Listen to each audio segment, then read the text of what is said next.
En este caso, plantear lo siguiente, ¿no? Tenemos una bola colgando un resorte, como la que ustedes ven acá a continuación, y la idea es que la bola que cuelga verticalmente de un resorte de constante elástica K, que es este que ustedes ven acá, y de longitud natural L sub 0.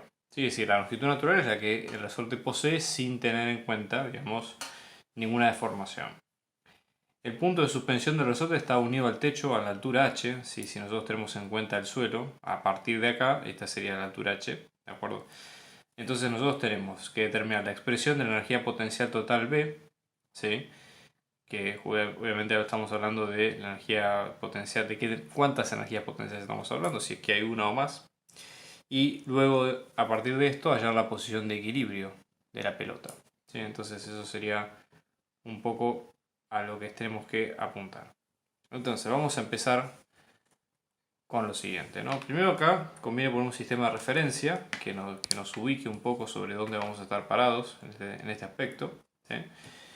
Por ejemplo, podríamos tomar en cuenta, ¿sí? A modo figurativo, el nivel 0 de referencia o el nivel O, y luego hacia arriba lo que sería el eje E sub z, ¿sí? Que podemos usar el sistema intrínseco de coordenadas o no, depende de como ustedes lo prefieran, y el eje z que va a estar acá a continuación. ¿Okay? Entonces, ¿qué es lo que nosotros vamos a tener? Z, ¿sí? Sería la altura, si la posición de equilibrio de la bola es la que va a ser nuestra referencia, porque ¿qué va a pasar?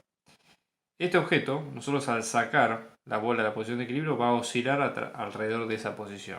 Entonces, esto va a estar a una determinada altura. Podemos poner el nivel, digamos, a partir de esa posición de equilibrio que tiene el propio objeto. Si hacemos un diagrama cuerpo libre de las fuerzas a las que está sometida la masa M, vamos a tener lo siguiente. Por un lado, vamos a tener la fuerza elástica que ejerce el resorte sobre la masa, y luego tenemos la fuerza peso, ¿sí? O literalmente el peso de la masa. Si no hay otra fuerza, no tenemos rozamiento, no tenemos nada. Entonces, ¿qué es lo que nosotros tenemos en cuenta acá? La energía potencial, ¿sí? Siempre tiene que estar asociada a fuerzas que sean conservativas. Es decir, la energía potencial total, que es lo que pide el problema que busquemos, ¿no? De alguna forma, va a ser la suma individual de cada una de las energías potenciales, donde la energía potencial está asociada con una fuerza conservativa. Vamos a llamarle F sub I. ¿Okay? Y una fuerza conservativa es aquella donde nosotros podemos expresar su trabajo, ¿sí?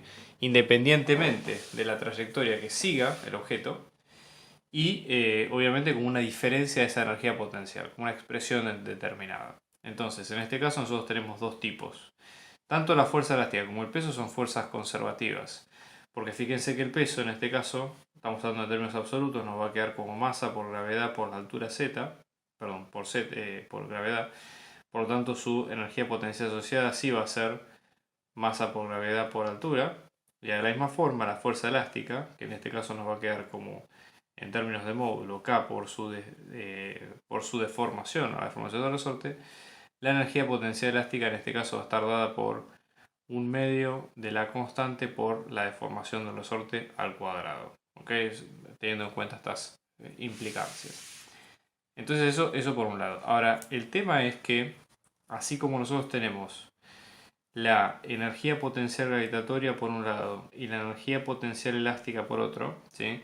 Lo importante acá es tratar de ubicar a todas, ¿sí? Con el sistema de referencia que se ha puesto. Entonces, vamos a tener en cuenta lo siguiente.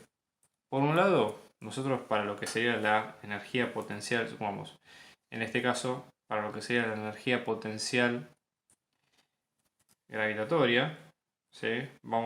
Acá ya pusimos nuestro eje Z, ya lo nombramos al eje vertical, que es el eje que se corresponde con el peso, así que no hay mayores inconvenientes. Podemos llamarlo directamente, en este caso, como es, ¿no? Vamos a ponerlo como masa por gravedad por Z, y obviamente esto es una función de Z, la variable que está indicada a continuación.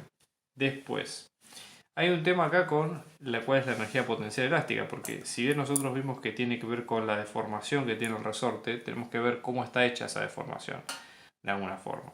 Entonces vamos a desguazar un poco este término que parece ser el más interesante de todos. Si el resorte está vacío, supongamos que no tiene una masa, ¿sí? El resorte, yo voy a dibujarlo acá al lado, el resorte va a tener una determinada longitud, supongamos que viene por acá, va a estar vacío, va a tener una longitud de L sub 0, ¿sí? Y h, que es la altura completa, que sigue siendo todo esto, entonces realmente la altura que estamos viendo, que es respecto del piso, va a ser h, que es todo este tramo, menos L sub 0. ¿Se entiende? O sea, sería menos el tramo que tendría el resorte de no estar deformado por el peso de la masa, para que se entienda.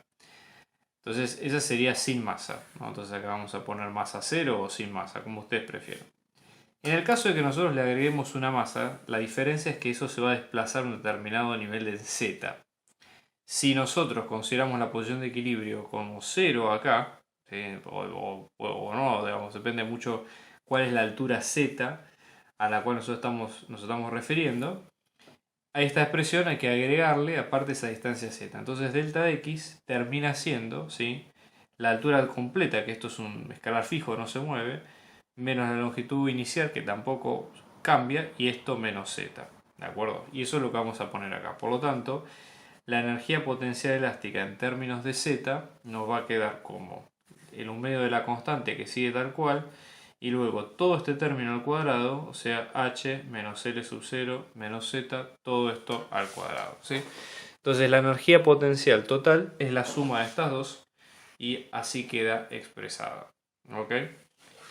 Después viene la segunda pregunta, que lo que pide es ¿cuál es la posición de equilibrio que tiene la pelota? Entonces, para la posición de equilibrio tenemos que pensar lo siguiente. En la posición de equilibrio nosotros deberíamos minimizar la energía potencial total. O sea, hay varias maneras de ver esto. Una forma es, por ejemplo, si nosotros tratamos de ver que por ejemplo, que la velocidad sea mínima o lo que sea. Hay varias maneras de verlo. Pero en términos de energía, en la posición de equilibrio, si ustedes se lo pueden ver como gráfica, esto como concepto físico, hay varias maneras. Por ejemplo, acá en este caso nuestra energía potencial total, como es la suma de la energía potencial gravitatoria total en función de z, más la energía potencial elástica en función de z, todo es una función de z. Entonces, como gráfica, ¿sí?, si nosotros lo graficáramos en función de z, a la energía potencial total, lo que nos va a quedar puede ser un gráfico de este estilo, por ejemplo, cóncavo, con lo cual en este punto estamos hablando de, digamos, del punto de equilibrio. Esto estamos hablando de equilibrio estable, ¿sí? Pues ahí vamos a explicar por qué. Y esto mismo, si tiene esta concavidad, tiene una función convexa, es un equilibrio inestable. Pero ambas son posiciones de equilibrio. ¿Qué es lo que ocurre? Para encontrar este tipo de puntos, básicamente lo que hay que hacer es minimizar esa energía potencial, o sea, cuáles son los máximos o mínimos que ocurren en cada caso. En este caso, la idea es el mínimo. Para encontrar un mínimo, ¿qué hacíamos en general? Derivamos la función y encontramos el punto donde esa función esa derivada era igual a 0. Entonces, viniendo del punto anterior, la energía potencial total nos va a quedar la masa por la gravedad por z, más todo el término elástico, que en este caso nos iba a quedar como un medio por k por h menos L sub 0 menos z, todo esto al cuadrado. Entonces ahora hay que derivar esta función respecto de z e igualar el spacelo para justamente esto, para encontrar los puntos, los extremos locales de la función. Entonces derivamos, fíjense que es una función lineal, con lo cual queda la constante m por g a secas, más, en este caso queda un medio por la constante, bajo el 2 multiplicando, en este caso regla de la cadena, esto nos queda tal cual, y luego multiplicamos por menos 1, que es la derivada de menos z, ¿no? Y todo esto hay que igualarlo nuevamente a 0. Entonces en este caso, fíjense que de todo esto en limpio nos va a quedar la masa por la gravedad más un medio con 2 se va, así que queda el limpio acá. Como es más por menos, en este caso va a quedar menos por este menos 1 que está acá. Entonces va a quedar menos k por h menos L sub 0 menos z es igual a 0. Y despejando, es decir, por ejemplo, una forma sería restando masa por gravedad de ambos lados, pasando y viendo la constante y después restando los términos siguientes. La conclusión es que z o el z sub 0, que son los del punto de equilibrio, nos va a quedar como la altura menos L sub 0 menos m por g sobre k. Esto es la altura sobre la cual ocurre el punto de equilibrio, ¿sí?, donde la energía potencial es mínima.